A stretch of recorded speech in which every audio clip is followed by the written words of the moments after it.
I hope you're in a comfortable position. If you're falling asleep, that's even better. I'm going to be reading an excerpt from the book Dune by Frank Herbert, and you might see an occasional appearance or two of our resident little fluffy cat. She's roaming around, and if you're lucky, you'll get to see her. A beginning is the time for taking the most delicate care that the balances are correct. This every sister of the Bene Gesserit knows. To begin your study of the life of Muad'Dib, then take care that your first place him this time, born in the 57th year of the Padishah Emperor Shaddam IV, and take the most special care that you locate Muad'Dib in his place, the planet Arrakis. Do not be deceived by the fact that he was born on Caladan and lived his first 15 years there. Arrakis, the planet known as Dune, is forever his place. From Manual of Muad'Dib by the Princess Irulan. In the week before their departure to Arrakis, when all the final scurrying about had reached a nearly unbearable frenzy, an old crone came to visit the mother of the boy, Paul. It was a warm night at Castle Caladan, and the ancient pile of stone that had served the Atreides family as home for 26 generations bore that cooled sweat feeling it acquired before a change in the weather. The old woman was let in by the side door, down the vaulted passage by Paul's room, and she was allowed a moment to peer in at him where he lay in his bed. By the half-light of a Spencer lamp, dimmed and hanging near the floor, the awakened boy could see a bulky female shape at his door, standing one step ahead of his mother. The old woman was a witch shadow, hair like matted spider webs, hooded round darkness of features, eyes glittering like jewels. "Is he not small for his age, Jessica?" the old woman asked. Her voice wheezed and twanged like an untuned balisette. Paul's mother answered in her soft contralto. "The Atreides are known to start late getting their growth, your reverence." So I've heard, wheezed the old woman. "Yet he's already 15. "Yes, your reverence." "He's awake and listening to us," said the old woman. "Sly little rascal," she chuckled. "But royalty has need of slyness, and if he's really the Kwisatz Haderach, well." Within the shadows of his bed, Paul held his eyes open to mere slits. Two bird-bright ovals, the eyes of the old woman seemed to expand and glow as she stared into his. "Sleep well, you sly little rascal," said the old woman. "Tomorrow you'll need all your faculties to meet my jabbar." And she was gone, pushing his mother out, closing the door with a solid thump. Paul lay awake, wondering, what's a jabbar? In all the upset during this time of change, the old woman was the strangest thing he had seen. Your reverence. And the way she called his mother Jessica like a common serving wench instead of what she was, a Bene Gesserit lady, a duke's concubine and mother of the ducal heir. Is a jabbar something of Arrakis I must know before we go there, he wondered. He mouthed her strange words, jabbar, Kwisatz Haderach. There had been so many things to learn. Arrakis would be a place so different from Caladan that Paul's mind whirled with the new knowledge. Arrakis, Dune, desert planet. Thufir Hawat, his father's master of assassins, had explained it. Their mortal enemies, the Harkonnens, had been on Arrakis 80 years, holding the planet in quasi-fief under a Kame company contract to mine the geriatric spice melange. Now the Harkonnens were leaving to be replaced by the House of Atreides in fief complete, an apparent victory for the Duke Leto. Yet Hawat had said this appearance contained the deadliest peril, for the Duke Leto was popular among the great houses of the Landsraad. A popular man arouses the jealousy of the powerful, Hawat had said. Ooh. I'm sorry that the cat knocked over the camera. We're gonna continue with the story now. A popular man arouses the jealousy of the powerful, Hawat had said. Arrakis, Dune, desert planet. Paul fell asleep to dream in a Varakian cave. Silent people all around him, moving in the dim light of glow globes. It was solemn there, and like a cathedral as he listened to a faint sound, the drip, drip, drip of water, even while he remained in the dream. Paul knew he would remember it upon awakening. He always remembered the dreams that were predictions. That dream faded. Paul awoke to feel himself in the warmth of his bed, thinking. This world of Castle Caladan, without play or companions his own age, perhaps did not deserve sadness and farewell. Dr. Yu, his teacher, had hinted that the Farfrilux class system was not rigidly guarded on Arrakis. The planet sheltered people who lived at the desert edge without Cade or Bashar to command them. Willow the Sand people, called Fremen, marked down on no census of the Imperial Regate. Arrakis, Dune, desert planet. Paul sensed his own tensions, decided to practice one of the mind-body lessons his mother had taught him. 3 quick breaths triggered the responses. He fell into the floating awareness, focusing on the consciousness, aortal dilation, avoiding the unfocused mechanism of consciousness, to be conscious by choice. Blood enriched and swift flooding the overload regions. One does not obtain food safety freedom by instinct alone.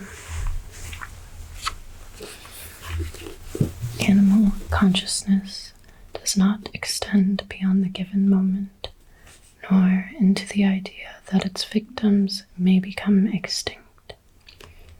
The animal destroys and does not produce. Animal pleasures remain close to sensation levels and avoid the perceptual. The human requires a background grid through which to see his universe. Focused consciousness by choice. This forms your grid. Bodily integrity follows nerve blood flow according to the deepest awareness of cell needs. All things, cells, beings are impermanent. Strive for flow, permanence within. Over and over and over, within Paul's floating awareness, the lesson rolled. When dawn touched Paul's window sill with yellow light, he sensed it through closed eyelids, opened them, hearing then the renewed bustle and hurry in the castle, seeing the familiar patterned beams of his bedroom ceiling. The hall door opened, and his mother peered in, hair like shaded bronze, held with a black ribbon at the crown, her oval face emotionless, and green eyes staring solemnly. "You're awake," she said. "Did you sleep well?" "Yes."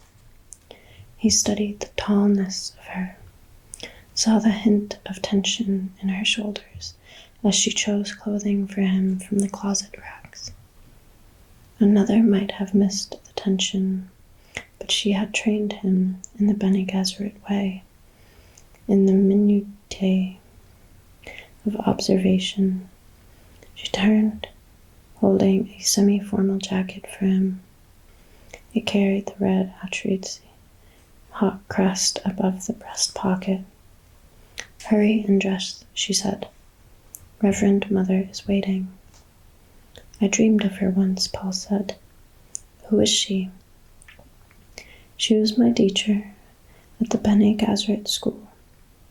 Now she's the Emperor's truth-sayer. And Paul," she hesitated, "you must tell her about your dreams." "I will. Is she the reason we got Arrakis?"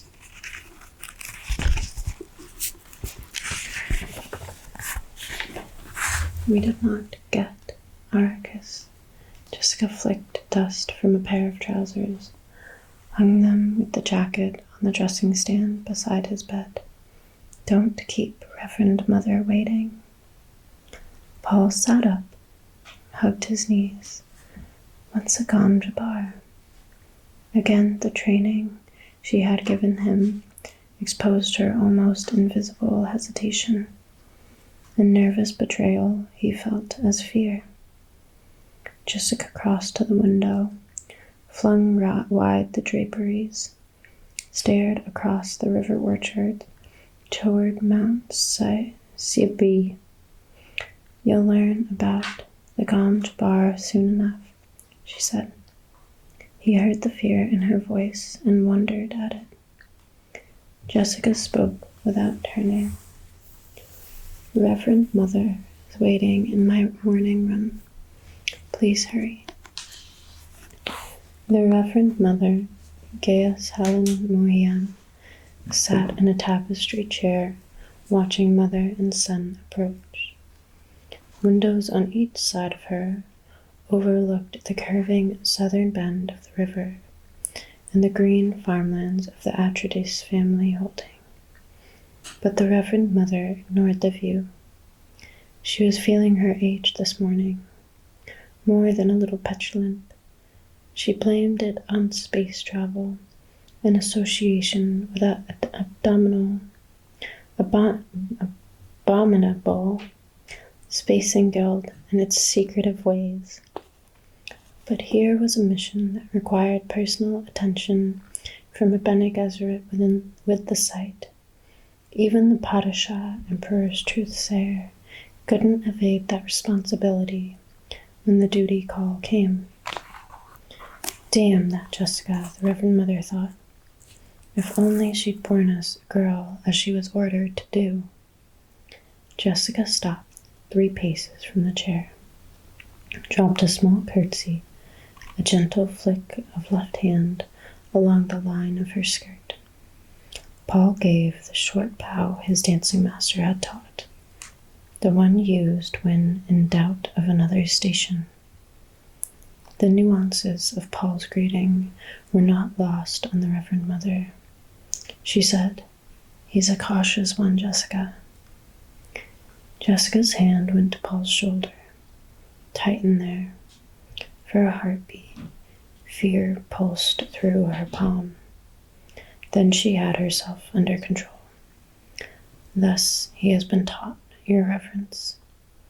What does she fear? Paul wondered. The old woman studied Paul in one gestalten flicker. Face oval like Jessica's, but strong bones, hair. The Duke's black but with brow line of the maternal grandfather, who cannot be named, and that thin, disdainful nose, shape of directly staring green eyes, like the old duke, the paternal grandfather who is dead. Now there was a man who appreciated the power of bravura even in death, the Reverend Mother thought. Teaching is one thing, she said. The basic ingredient is another. We shall see. The old eyes darted a hard glance at Jessica. Leave us. I enjoin you to practice the meditation of peace. Jessica took her hand from Paul's shoulder. Your Reverence, Jessica, you know it must be done. Paul looked up at his mother, puzzled. Jessica straightened. Yes, of course. Paul looked back at the Reverend Mother. Politeness and his mother's obvious awe of this old woman argued caution, yet he felt an angry apprehension at the fear he sensed radiating from his mother. Paul, Jessica took a deep breath. This test you're about to receive, it's important to me. Test. He looked up at her. Remember that you're a duke's son, Jessica said. She whirled and strode from the room in a dry swishing of skirt. The door closed solidly behind her. Paul faced the old woman, holding anger in check. Does one dismiss the Lady Jessica as though she were a serving wench? A smile flickered the corners of the wrinkled old mouth. The Lady Jessica was my serving wench, lad, for 14 years at school. She nodded. And a good one, too. Now you, come here. The command whipped out at him. Paul found himself obeying before he could think about it. Using the voice on me, he thought. He stopped at her gesture, standing beside her knees. See this? She asked. From the folds of her gown, she lifted a green metal cube about 15 centimeters on a side. She turned it, and Paul saw that one side was open. Black and oddly frightening. No light penetrated that open blackness. Put your right hand in the box, she said. Fear shot through Paul. He started to back away, but the old woman said, Is this how you obey your mother? He looked up into bright eyes, slowly feeling the compulsions and unable to inhibit them. Paul put his hand into the box. He felt first a sense of cold as the blackness closed around his hand, then slick metal against his fingers and a prickling as though his hand were asleep. A predatory look filled the old woman's features. She lifted her right hand away from the box and poised the hand close to the side of Paul's neck. He saw a glint of metal there and started to turn towards it. Stop, she snapped. Using the voice again, he swung his attention back to her face. I hold at your neck the jabbar, she said. The jabbar, the high-handed enemy. It's a needle with a drop of poison on its tip. Don't pull away, or you'll feel that poison. Paul tried to swallow in a dry throat. He could not take his attention from the seamed old face, the glistening eyes, the pale gums around silvery metal teeth that flashed as she spoke. A duke's son must know about poisons, she said. It's the way of our times, eh? Musky, to be poisoned in your drink. All must be poisoned in your food, the quick ones and the slow ones and the ones in between. Here's a new one for you, the jabbar. It kills only animals. Pride overcame Paul's fear. You dare suggest a duke's son is an animal? He demanded. Let us say I suggest you may be human, she said. Steady. I warn you not to try jerking away. I am old, but my hand can drive this needle into your neck before you escape me. Who are you? He whispered. How dare you trick my mother into leaving me alone with you? Are you from the Harkonnens? The Harkonnens? Bless us, no. Now be silent. A dry finger touched his neck, and he stilled the involuntary urge to leap away. Good, she said. You passed the first test. Now, here's the way of the rest of it. If you withdraw your hand from the box, you die. This is the only rule. Keep your hand in the box and live. Withdraw it and die. Paul took a deep breath to still his trembling. If I call out, there'll be servants on you in seconds, and you'll die. Servants will not pass your mother, who stands guard outside that door. Depend on it. Your mother survived this test. Now it's your turn. Be honored. We seldom administer this to men children. Curiosity reduced Paul's fear to a manageable level. He heard truth in the old woman's voice, no denying it. If his mother stood guard out there, if this were truly a test, and whatever it was, he knew himself caught in it, trapped by that hand at his neck, the jabbar. He recalled the response from the litany against fear, as his mother had taught him out of the Bene Gesserit rite. I must not fear. Fear is the mind killer. Fear is the little death that brings total obliteration. I will face my fear. I will permit it to pass over me and through me. And when it has gone past, I will turn the inner eye to see its path. Where the fear has gone, there will be nothing. Only I will remain. He felt calmness return. Said, get on with it, old woman. Old woman, she snapped. You've courage, and that can't be denied. Well, we shall see, Sarah. She bent close, lowered her voice almost to a whisper. You will feel pain in this hand within the box. Pain. But withdraw the hand, and I'll touch your neck with my jabbar. The death so swift, it's like the fall of the headsman's axe. Withdraw your hand, and the jabbar takes you. Understand? What's in the box? Pain.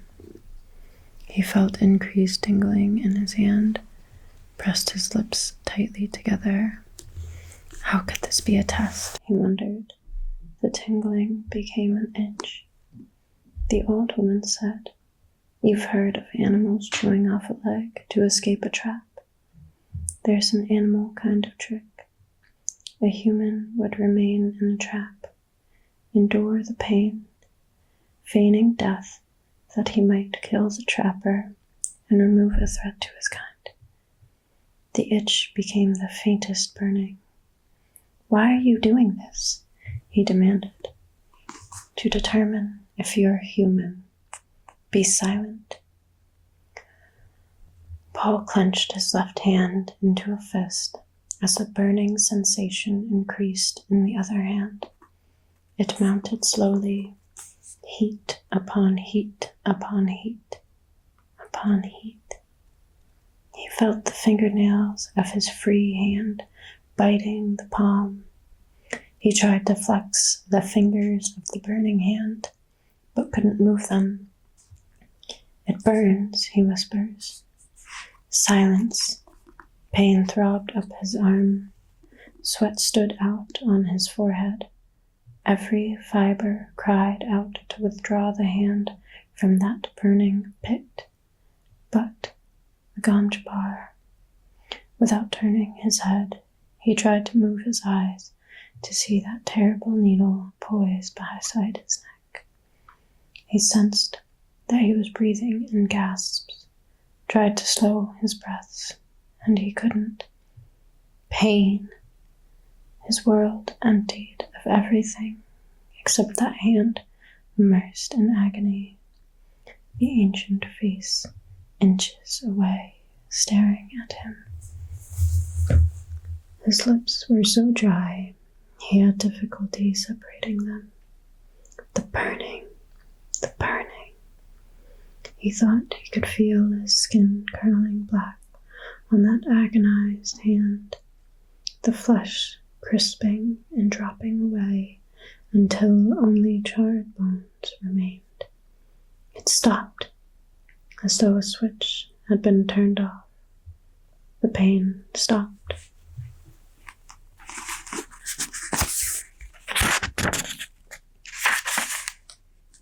Paul felt his right arm trembling, felt sweat bathing his body. "Enough," the old woman muttered. "Kal Wahad." No woman, child, ever withstood that much. "I must have wanted you to fail."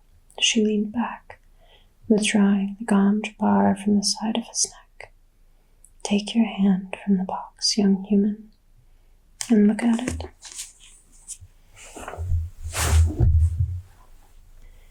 He fought down an aching shiver, stared at the lightless void where his hand seemed to remain of its own volition. Memory of pain inhibited every movement. Reason told him he would withdraw a blackened stump from that box. "Do it," she snapped. He jerked his hand from the box, stared at it, astonished. Not a mark, no sign of agony on the flesh. He held up the hand, turned it, flexed the fingers. "Pain by nerve induction," she said. "Can't go around maiming potential humans. There are those who give a pretty for the secret of this box, though." She slipped it into the folds of her gown. "But the pain," he said. "Pain," she sniffed. "A human can override any nerve in the body." Paul felt his left hand aching, uncurled the clenched fingers, looked at 4 bloody marks where fingernails had bitten his palm. He dropped the hand to his side, looked at the old woman. "You did that to my mother once?" "Ever sift sand through a screen?" she asked. The tangential slash of her question shocked his mind into a higher awareness. "Sand through a screen," he nodded. "We Bene Gesserit sift people to find the humans." He lifted his right hand, willing the memory of the pain. "And that's all there is to it. Pain? I observed you in pain, lad. Pain's merely the axis of the test. Your mother's told you about our ways of observing. I see the signs of her teaching in you. Our test is crisis and observation." He heard the confirmation in her voice, said, "It's truth." She stared at him. He senses truth. Could he be the one? Could he truly be the one? She extinguished the excitement, reminding herself, hope, clouds, observation. You know, when people believe what they say, she said. I know it. The harmonics of ability confirmed by repeated test were in his voice. She heard them, said, perhaps you are the Kwisatz Haderach. Sit down, little brother. Here, at my feet. I prefer to stand. Your mother sat at my feet once. I'm not my mother. You hate us a little, eh? She looked toward the door, called out, Jessica. The door flew open, and Jessica stood there, staring hard-eyed into the room. Hardness melted from her as she saw Paul. She managed a faint smile.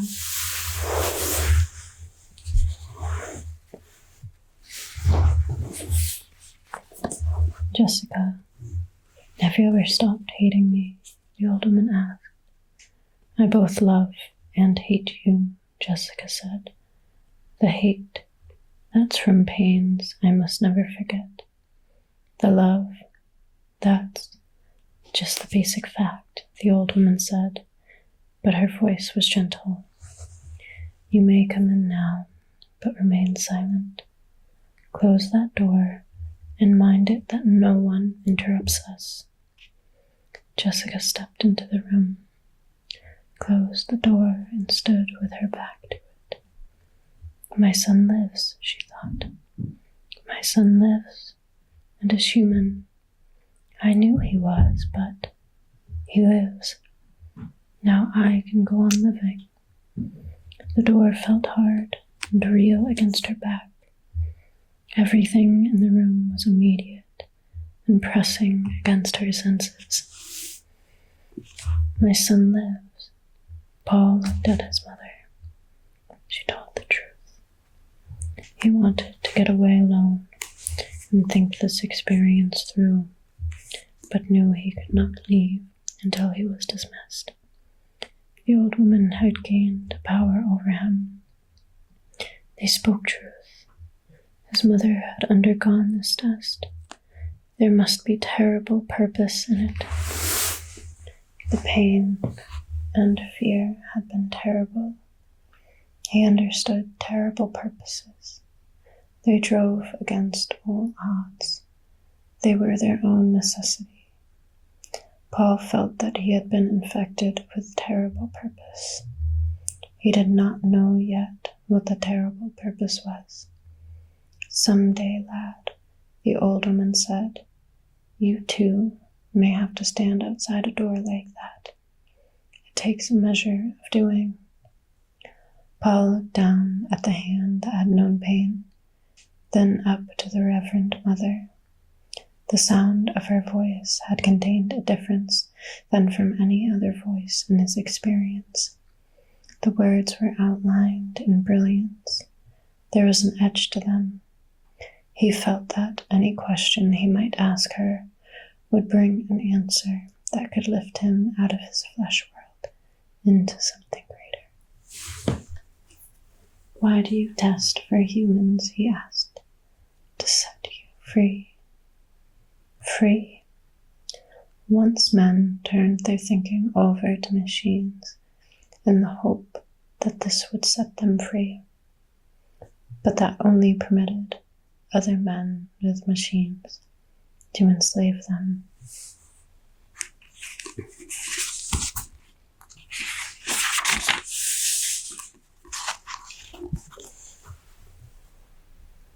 Thou shalt not make a machine in the likeness of a man's mind, Paul quoted, right out of the Butlerian Jihad in the Orange Catholic Bible, she said.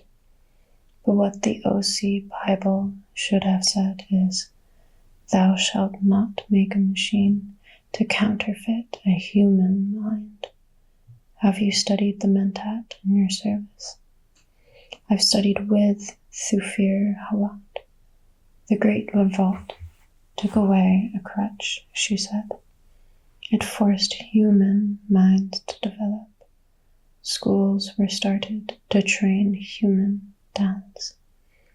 Bene Gesserit schools. She nodded. We have 2 chief survivors of those ancient schools, the Bene Gesserit and the Spacing Guild. The Guild, so we think, emphasizes almost pure mathematics. Bene Gesserit performs another function. Politics, he said. Kol Ahad, the old woman said. She sent a hard glance at Jessica. I've not told him, Your Reverence, Jessica said. The Reverend Mother returned her attention to Paul. You did that on remarkably few key clues, she said. Politics, indeed. The original Bene Gesserit school was directed by those who saw the need of a thread of continuity in human affairs. They saw there could be no such continuity without separating human stock from animal stock for breeding purposes. The old woman's words abruptly lost their special sharpness for Paul. He felt an offense against what his mother called his instinct for rightness. It wasn't that Reverend Mother lied to him. She obviously believed what she said. It was something deeper, something tied to his terrible purpose.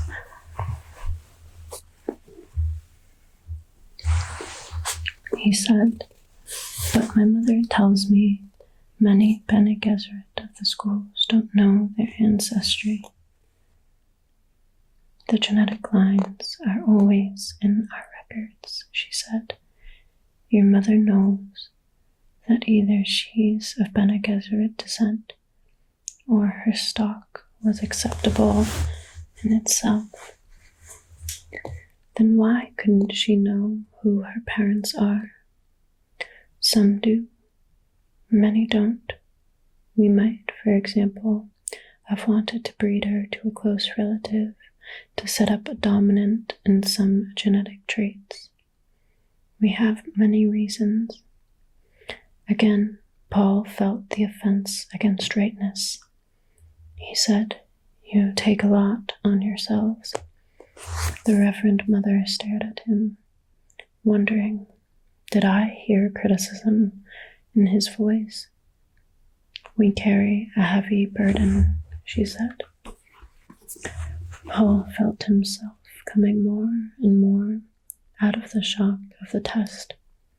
He leveled a measuring stare at her, said, you say, maybe, I'm the Kwisatz Haderach. What's that? A human jabbar. Paul, Jessica said, you mustn't take that tone with. I'll handle this, Jessica, the old woman said. Now, lad, do you know about the truth-sayer drug? You take it to improve your ability to detect falsehood, he said. My mother's told me. Have you ever seen truth trance? He shook his head, no. The drug's dangerous, she said, but it gives insight. When a truth-sayer is gifted by the drug, she can look many places in her memory, in her body's memory. We look down so many avenues of the past, but only feminine avenues. Her voice took on a note of sadness. Yet there's a place where no truth-sayer can see. We are repelled by it, terrorized. It is said a man will come one day and find in the gift of the drug his inward eye. He will look where we cannot, into both feminine and masculine past. Your Kwisatz Haderach. Yes, the one who can be many places at once. The Kwisatz Haderach. Many men have tried the drugs. So many, but none has succeeded. They tried and failed. All of them? Oh no, she shook her head. They tried and died.